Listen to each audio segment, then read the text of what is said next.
Carta de Tiago,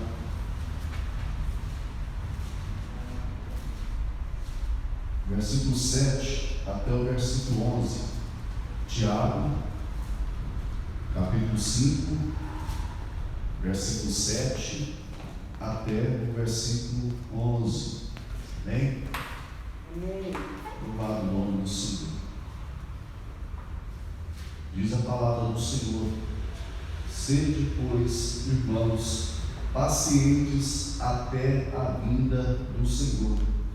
Eis que o lavrador aguarda com paciência o precioso fruto da terra, até receber as primeiras e as últimas chuvas. Sede vós também pacientes e fortalecei o vosso coração, pois a vinda do Senhor está próxima.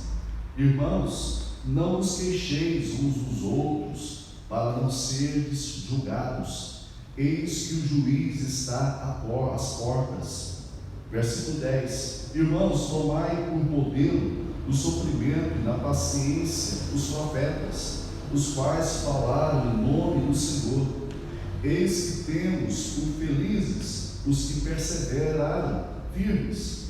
Tendes ouvido da paciência de Jó, e viste que fim o Senhor lhe deu, porque o Senhor é cheio de eterna misericórdia e compassivo. Amém, irmãos? Louvado o nome do Senhor. Na semana retrasada estávamos estudando os versículos primeiros aqui, versículo 1 até o versículo 6, do capítulo 5 aqui de Tiago. E Tiago falando acerca daqueles opressores, pessoas ricas, que tinham as suas fazendas, e o enriquecimento dessas pessoas se dava, por conta da opressão deles em relação aos pobres. E muitos desses pobres faziam parte da comunidade aqui, que Tiago escreve, das igrejas que Tiago escreve. Essas pessoas estavam sendo oprimidas por esses ricos, e Tiago então vai falar aqui nesses primeiros versículos acerca do juízo de Deus sobre eles, e que Deus haveria de tratar com eles. E aqui no versículo 7, Tiago vai ter como tema a questão da paciência. A paciência. E ele está escrevendo agora para os irmãos da comunidade, não é mais para esses ricos apenas. Do versículo 1 até o versículo 6. E quando a gente vê aqui o versículo 1 até o versículo 6, Tiago está pensando que essas pessoas vão se arrepender, vai mudar de vida.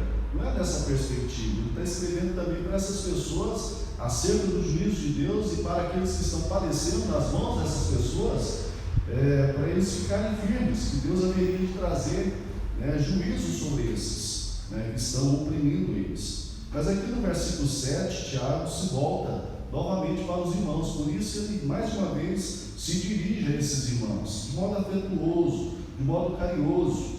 E ele vai dizer aqui no versículo 7, sede, pois, irmãos, pacientes. Então a paciência aqui é o tema central desses versículos aqui, do versículo 7 até o versículo 11. É o tema central aqui desse parágrafo, dessa porção a qual nós vemos aqui nessa noite. Então, no tema aqui na minha Bíblia, aqui na revista atualizada, está a necessidade, bênçãos e exemplo da paciência. Algumas outras versões vão dizer acerca da necessidade de paciência, o poder da paciência. Então, Tiago está falando acerca dessa realidade, desse princípio, dessa virtude chamada paciência. Todos nós devemos tê-la em nossas vidas. Paciência, perseverança, até que Cristo volte. A gente vai chegar nesse ponto aí. Então aqui Tiago vai mostrar essa realidade. Eles deveriam ser pacientes até a vinda do Senhor. E Tiago mostra que a paciência é uma arma poderosa em tempos de sofrimento e lutas. Esses irmãos estão padecendo, estão sofrendo, estão enfrentando várias lutas. E Tiago vai dizer para eles: vocês precisam ter paciência. Paciência.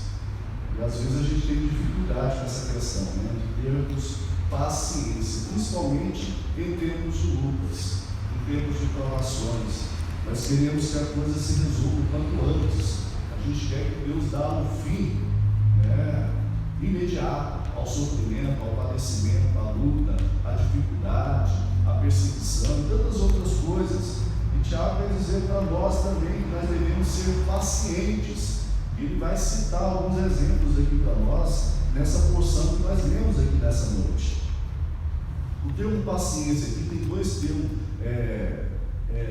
termos gregos aqui para essa palavra paciência. Nós temos o primeiro termo, que é makrotumeo, que está aí no versículo 7, conforme ele diz: irmãos, sede, pois, irmãos, pacientes até a vinda do Senhor. E ele vai citar o exemplo do lavrador, do agricultor, que aguarda com paciência o precioso fruto da terra. A gente vai ver esse outro termo, esse mesmo termo aqui grego, aqui no versículo 8 também, e também lá no versículo 10. Então nós temos aqui o termo makrotumeo, ou makrotumia, que traz a ideia de ser de espírito paciencioso, que não perde o ânimo, perseverar pacientemente, ser paciente em suportar as ofensas, as injúrias de outros, ser moderado, tardio em vingar-se. A paciência é necessária para esperar sem agitação ou desespero, ou mesmo uma perda de ânimo. Esse termo vai dar essa ideia aqui para nós. E aí a gente vai ver depois o outro termo, hipodomo, que a gente vai ver no versículo 11, e por duas vezes, que vai trazer a ideia de estabilidade, constância, tolerância, característica da pessoa que não se desvia de seu propósito e da sua lealdade, a fé e piedade, mesmo diante das maiores provações e sofrimentos. Então, irmãos, nós vemos esse termo aqui, paciência, que indica uma atitude amorosa, longânima, que devemos ter diante dos outros. Em geral se aplica aquela atitude determinada e forte, hipodomê, que é outro termo, com a qual decidimos enfrentar circunstâncias difíceis. Então a gente vê aqui, tanto um termo como o outro, não há um paralelo entre os dois termos gregos aqui. Na realidade é uma junção de um para o outro, mostrando que essa paciência é tanto de modo ativo, como também de modo passivo, vamos assim dizer. No modo passivo, no sentido de esperar a providência, o mover de Deus, o cuidado de Deus. Mas isso não fala de uma passividade, fala de uma atitude de esperar de fato, de confiar.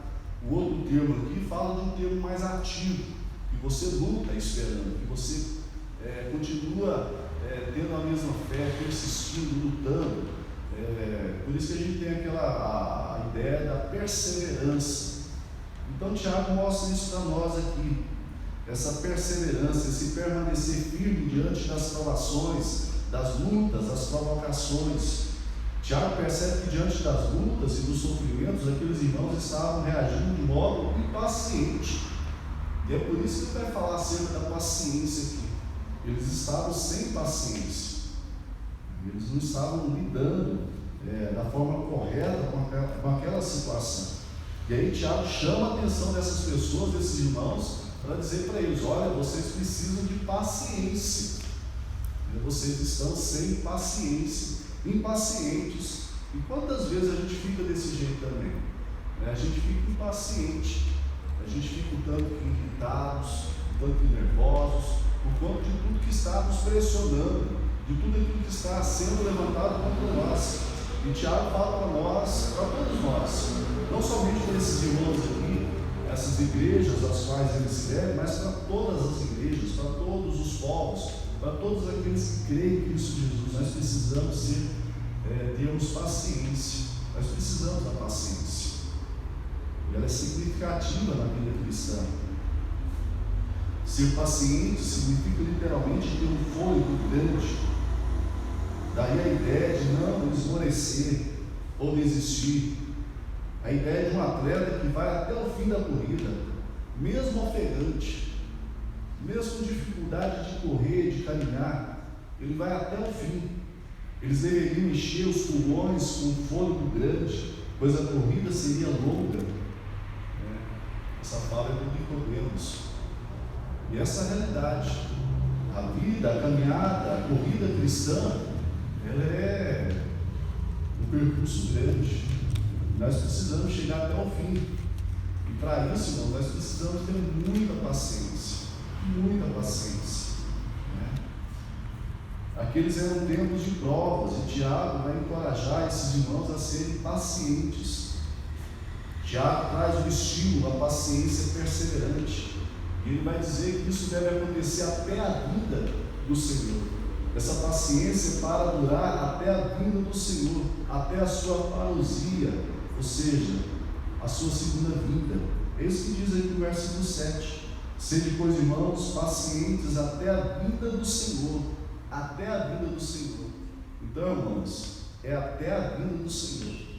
E aí, daqui a pouco a gente vai falar acerca, dessa questão da expectativa que havia no coração de Tiago, como também daqueles irmãos, como também da igreja primitiva, em relação à volta de Jesus. Quando a gente lê as cartas, e a gente lê também Atos dos Apóstolos, a gente vai perceber essa expectativa de uma volta iminente de Cristo Jesus no coração dessas pessoas. Tiago não estava enganado aqui. Tiago não falhou nessa questão de esperar, de ter essa expectativa, de modo nenhum. A gente vai chegar nesse ponto daqui a pouco. Mas Tiago vai usar uma metáfora, um exemplo muito real para eles. A questão do agricultor, do lavrador. Ele vai dizer acerca dessa paciência, dessa perspectiva. E é isso que a gente pode ver aqui no versículo 7 ainda. Eis que o lavrador aguarda com paciência o precioso fruto da terra, até receber as primeiras e as últimas chuvas. A gente sabe que no contexto da Palestina ali, as chuvas, as primeiras chuvas vinham no mês de outubro, novembro, e era esse período que eles iam semear a semente. E havia todo um preparo, como há nos nossos dias. O agricultor precisa ter paciência. É igual a gente plantar uma plantinha em casa, a gente vai ver um processo bem lento, né? Eu estou com os pés de limão lá em casa, o processo é lento, né? É muito lento, é quase imperceptível. Mas se você prestar bem atenção, há uma progressão, há uma continuidade, há um crescimento. E assim se dá com a questão da paciência, em termos de lutas, em termos de provações. E é isso que Tiago vai usar aqui, ao empregar essa comparação. Calvino diz o seguinte: Tiago menciona as duas ocasiões de chuva para poder mostrar mais plenamente que o lavrador não fica desanimado pelo progresso lento do tempo, mas que suporta a demora. E essa é a grande questão, irmãos, em relação também à volta de Jesus, em relação à vinda do Senhor. Ele virá. O que nós precisamos é ter em mente que nós precisamos viver como se Ele viesse hoje. Nós precisamos estar prontos como se Ele viesse hoje, como se a nossa geração fosse a última. Vez ou outra eu vejo o pastor Cleber dizendo sobre isso, que ele quer viver até a volta de Jesus. Ele quer experimentar esse momento grandioso da volta de Jesus. O agricultor na Palestina dependia totalmente das primeiras chuvas que vinham em outubro e novembro, as chuvas temporâneas, que faziam as sementes germinarem. E dependia também das últimas que vinham lá em março, abril, maio, que as chuvas serôtias, e que amadureciam os frutos. Então era o tempo da colheita. Então havia toda essa espera. Imagina outubro para novembro, então dezembro, janeiro, fevereiro, lá para março começavam as primeiras chuvas, às vezes em abril, maio. Então era o tempo. E havia nesse período de tempo até mesmo escassez de alimentos. As pessoas passavam necessidades por esperar o tempo da colheita. Então era um tempo difícil para eles. Mas eles aprenderam, tinham que aprender a esperar. E assim também, irmãos, nós precisamos ter essa expectativa. E o interessante nessa metáfora, nessa comparação, é de que essas pessoas não tinham controle do tempo. Poderia chover ou não chover. Como acontece em nossos dias, vez ou outra, aí a gente vê pessoas perdendo plantações inteiras por conta de falta de chuva e por conta de excesso de chuva. Então não havia controle dessas pessoas em relação se ia dar ou não o fruto. Havia uma total dependência, uma total confiança, para que isso desse certo. E assim também nós precisamos ter em mente. Nós precisamos confiar e esperar nesse tempo difícil. Por isso que a paciência é algo primordial na vida do cristão. E a gente está tendo que ter muita paciência nesses dias, né? Imagina, irmãos, nós estamos chegando a 8 meses dessa pandemia. E passou, né? Mas não foi fácil. Imagina os primeiros dias de confinamento que a gente ficou em casa. Muitas pessoas estão adoecidas por conta do confinamento. Muitas pessoas estão procurando ajuda porque ficaram adoecidas. Pessoas com transtorno de ansiedade, evoluindo para outras realidades. O número de adoecimento psíquico por conta dessa pandemia é imenso, porque as pessoas não tinham essa realidade em suas vidas e agora de repente ficaram trancafiados em suas casas. Um processo muito difícil que requer de nós o quê? Paciência.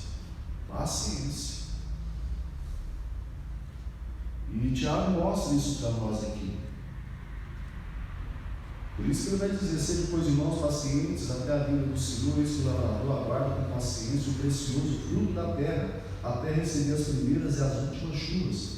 Ele está falando daquilo que era real para eles. Eles viviam essa realidade dia após dia.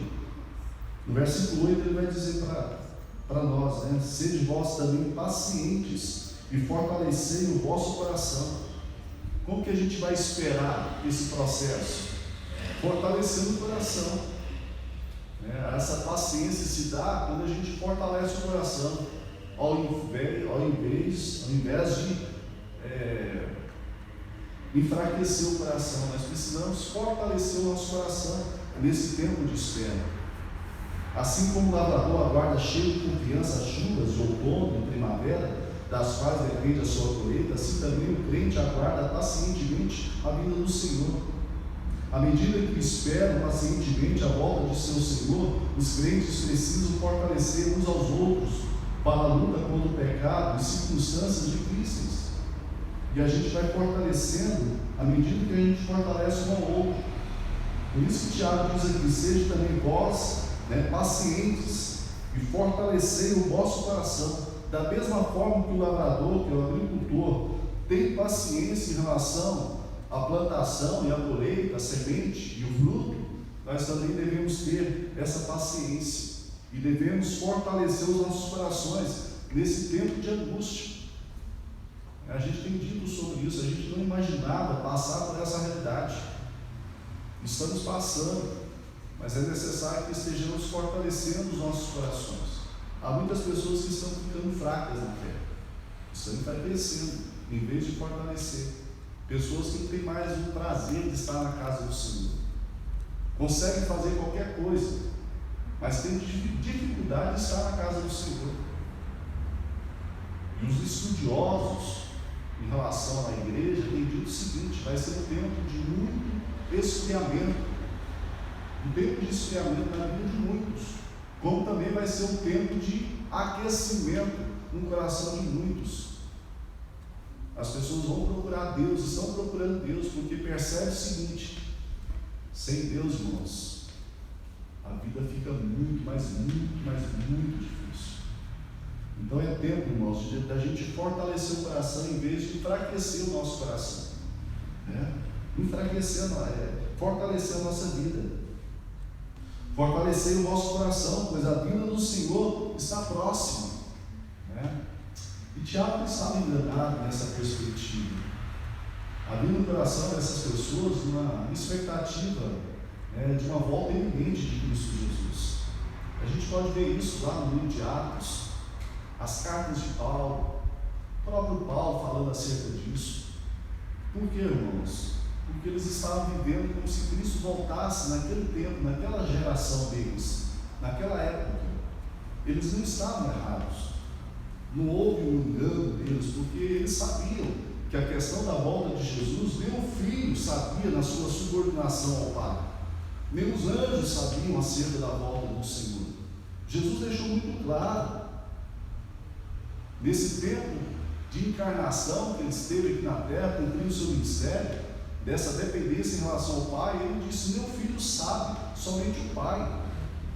Os apóstolos tinham conhecimento disso, mas eles viviam com essa expectativa de que Cristo voltaria muito em breve.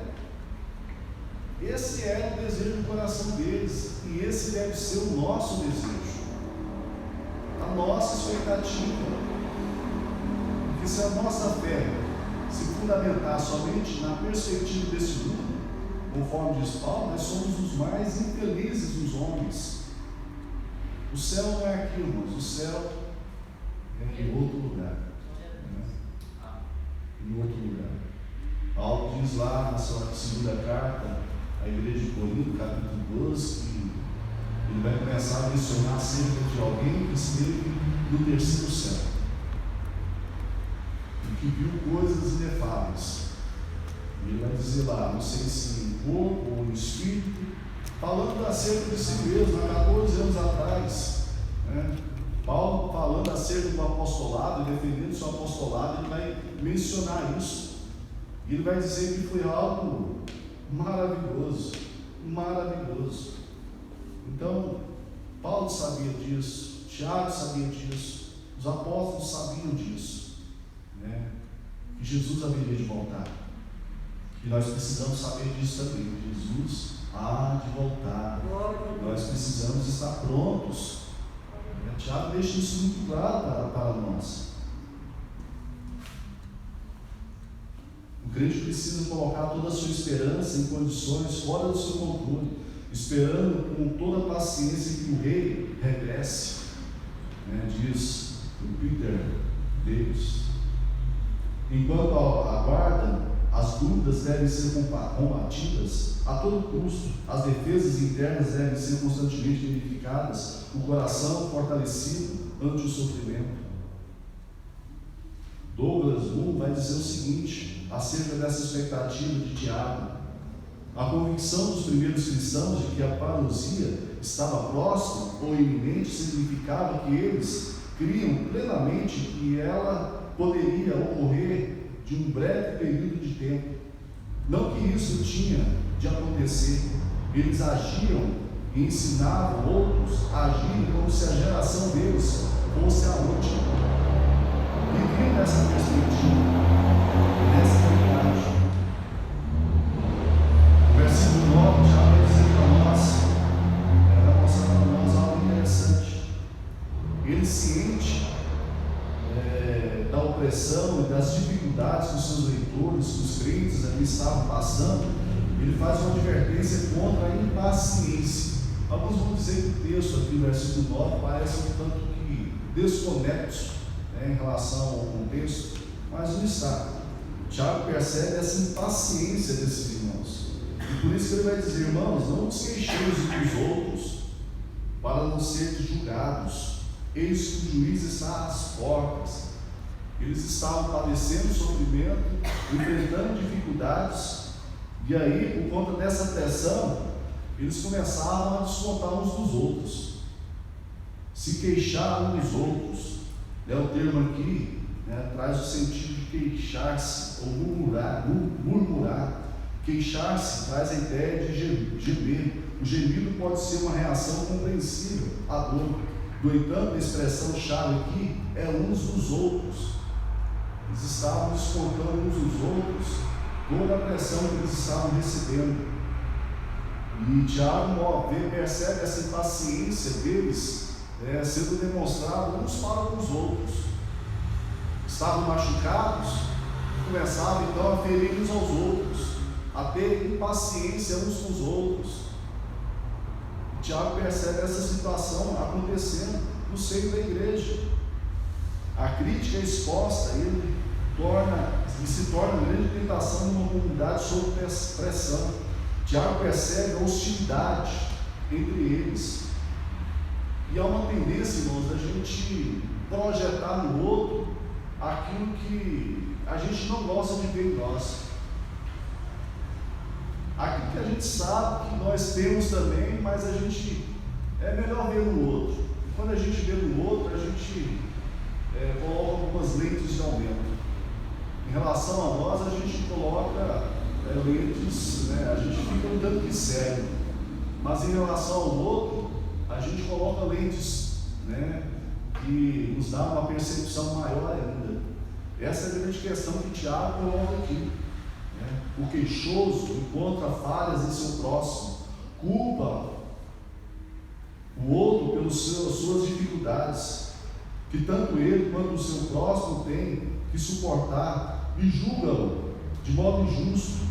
Ele desconta no outro, ele enxerga no outro os seus próprios limites. E aí a gente vê aquela perspectiva que Jesus vai falar lá no Sermão da Montanha, no capítulo 7 de Mateus. Não julgueis para que não sejais julgados, pois com o critério que julgardes, sereis julgados, e com a medida com que tiverdes medido, vos medirão também. Olha só. Jesus fala aqui, né, em Mateus 7, daquele julgamento malévolo, né, maldoso, com senso crítico, não de edificar, mas no sentido de cavar uma cova para o outro e jogar ele no buraco. E essa é a questão que Tiago vê aqui, nesses irmãos. Eles estão se queixando uns aos outros, murmurando, né? Isso é o oposto de alegria e gratidão, que deveria ser permanente no meio da comunidade, mesmo ela padecendo perseguição, como é o caso aqui dessas igrejas. Então, o que nós vemos, irmãos, é a reação dessas pessoas, e essa reação não condiz com os princípios da palavra de Deus. E quantas vezes nós somos tendenciosos a reagir dessa forma? Todos nós somos passíveis a essa conduta. Vez ou outra a gente está com a cabeça quente e a gente desconta na primeira pessoa que está perto de nós. Quantas vezes a gente faz isso com o nosso cônjuge, com os nossos filhos, e até mesmo com os irmãos da fé, porque falta paciência. E o que Tiago mostra aqui para esses irmãos: olha, a conduta de vocês está errada. Isso é danoso, porque ele vai dizer aqui, irmãos: eis que o juiz está à porta, e ele haverá de julgar todas as nossas ações. Imagina, irmãos, Jesus abrindo a porta e pegando a gente numa situação um tanto que complicada. Em vez de a gente estar expressando paciência um para com os outros, a gente está expressando impaciência. Em vez de a gente estar abraçando, a gente quer bater, né? O que Tiago coloca aqui para nós, irmãos, nós precisamos estar atentos, porque o juiz está à porta e ele haverá de julgar. E é isso que diz o versículo 9 aqui para nós. E aí no versículo 10 e 11, Tiago vai fazer outras comparações para mostrar e intensificar essa questão que ele queria colocar aqui no coração dessas pessoas em relação à paciência. E ele vai usar o exemplo, né, aqui no versículo 10 dos profetas. Ele vai dizer aqui no versículo 10: irmãos, tomai por modelo, por exemplo, por referencial no sofrimento e na paciência dos profetas. Interessante que Tiago fala aqui acerca da paciência dos profetas, mas antes de falar dessa paciência, ele vai falar do sofrimento. Que eles tiveram paciência, mas não foi porque tudo foi bem para eles, tudo foi bom para eles. Imagina os profetas, irmãos, tanto os maiores como os menores, o quanto esses homens de Deus sofreram. Nós podemos pensar aqui em Elias, que padeceu, sofreu. Nós podemos pensar aqui em Jeremias, que foi jogado numa cisterna, que foi colocado no tronco, que padeceu, sofreu. Podemos pensar em Isaías, que foi cerrado no meio, porque foi se esconder, segundo a tradição, num tronco de árvore, foi pego, cerrado no meio. Homens que tiveram paciência. Imagina, irmãos, Jeremias, a paciência do profeta para falar com um povo que não queria nada com Deus, tudo contaminado pelo pecado, todas as esferas de poder. Os reis que passaram ali naquela época, todos, exceto Josias, apenas Josias fez o que era bom aos olhos de Deus, o resto, tudo que era contra a vontade do Senhor. E o profeta ali, falando as palavras do Senhor para um povo que não queria saber de Deus, sofreu, mas sofreu. Por isso que é dito como profeta chorando. E tantos outros, Amós, Oséias, e Deus vai dizer para ele: você arruma uma mulher, uma prostituta. Imagina, irmãos, a situação dos profetas. Sofreram, mas foram pacientes, tiveram paciência, perseveraram. E é isso que Tiago mostra aqui como exemplo para nós, que eles são modelos para nós, os quais falaram em nome do Senhor, cumpriram o ministério deles, todos eles, E quando a gente vê isso, o final da história de cada um deles, a gente percebe, poxa, como foi o caso de Jeremias. Ele é sequestrado e levado para o Egito. A gente não sabe o que aconteceu com Jeremias, mas cumpriu o ministério, falaram o nome do Senhor, foram modelos. Quando a gente vê lá o texto de Hebreus capítulo 11, a gente pode ver lá os heróis da fé, homens que fizeram coisas tremendas pelo poder de Deus sobre a vida deles, mas que sofreram. Por isso que Tiago usa eles, os profetas, como um referencial para nós, Irmãos, tomai como modelo do sofrimento e na paciência no sofrimento. E quando a gente vê lá o texto de Mateus capítulo 5, a gente percebe no Sermão da Montanha, as bem-aventuranças, quando Jesus vai dizer algo para os seus discípulos. E isso é interessante a todos nós, irmãos. O que Jesus vai dizer lá para os seus discípulos? Que eles haveriam de sofrer, haveriam de padecer, mas eram bem-aventurados. Versículo 10 diz para nós, em Mateus capítulo 5: bem-aventurados os perseguidos por causa da justiça, porque deles é o reino dos céus. Versículo 11: bem-aventurados sois quando, por minha causa, vos injuriarem e vos perseguirem, e mentindo disserem todo o mal contra vós, de modo injusto, de modo distorcido. Vocês serão perseguidos, serão injuriados por minha causa, mas vocês são felizes, bem-aventurados.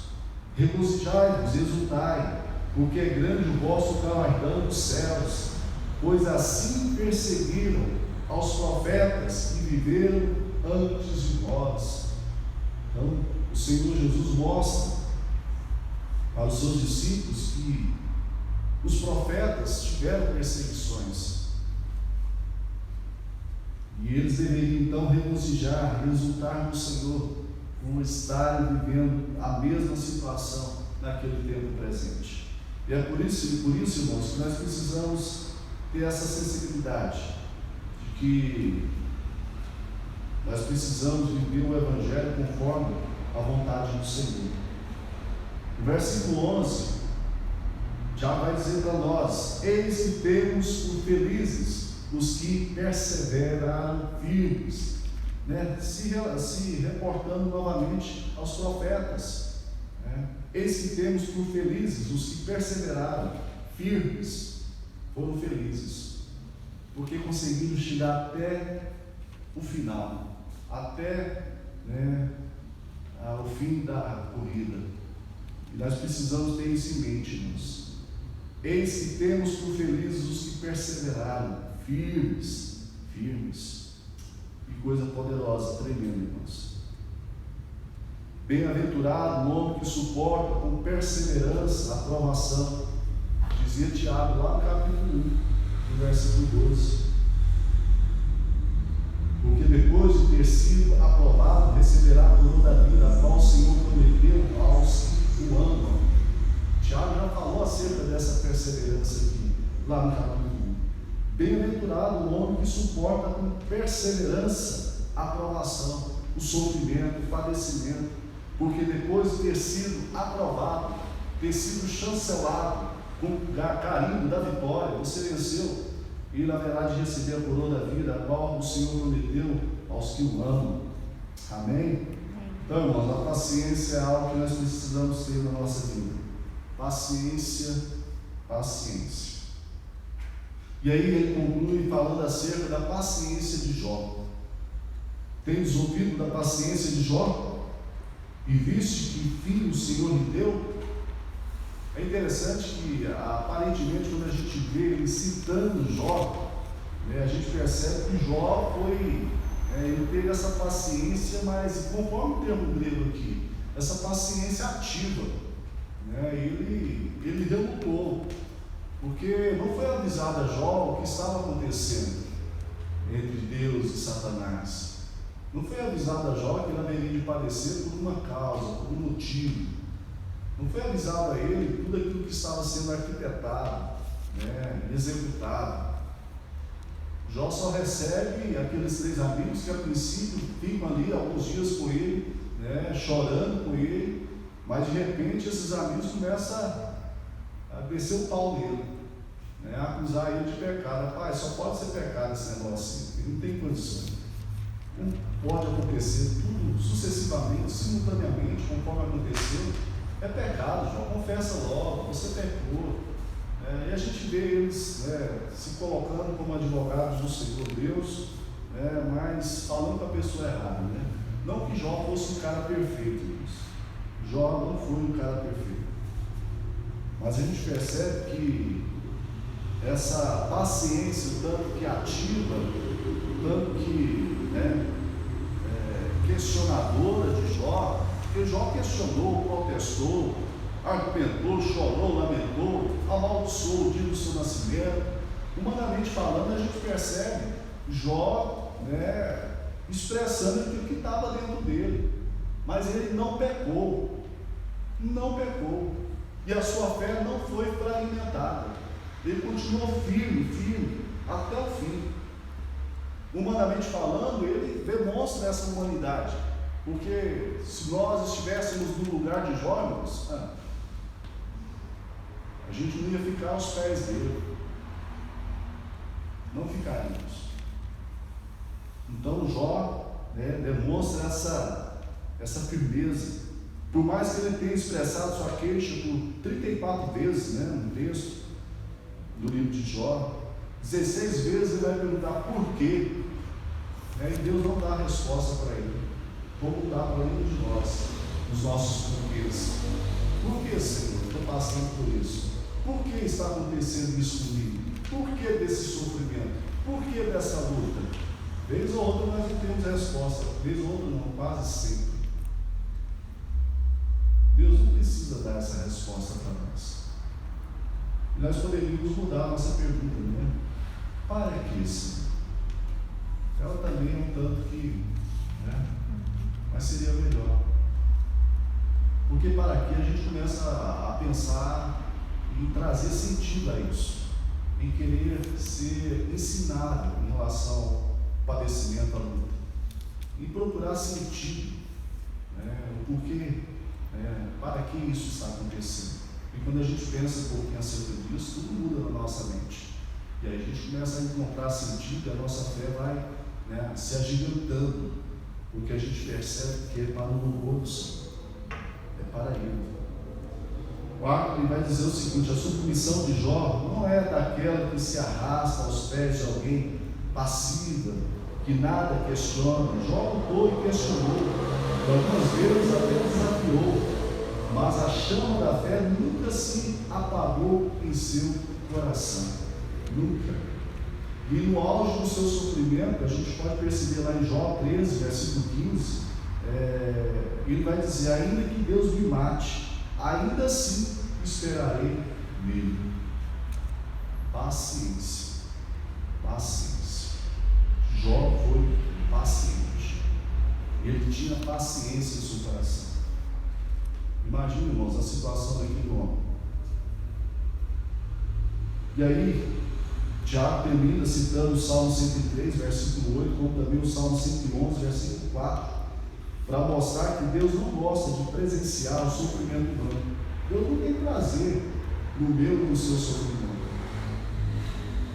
Deus não tem gozo nisso. Mas para que possamos crescer, Ele permite tal situação, porque Ele quer ver cada um de nós crescendo, se agigantando. E Ele permite.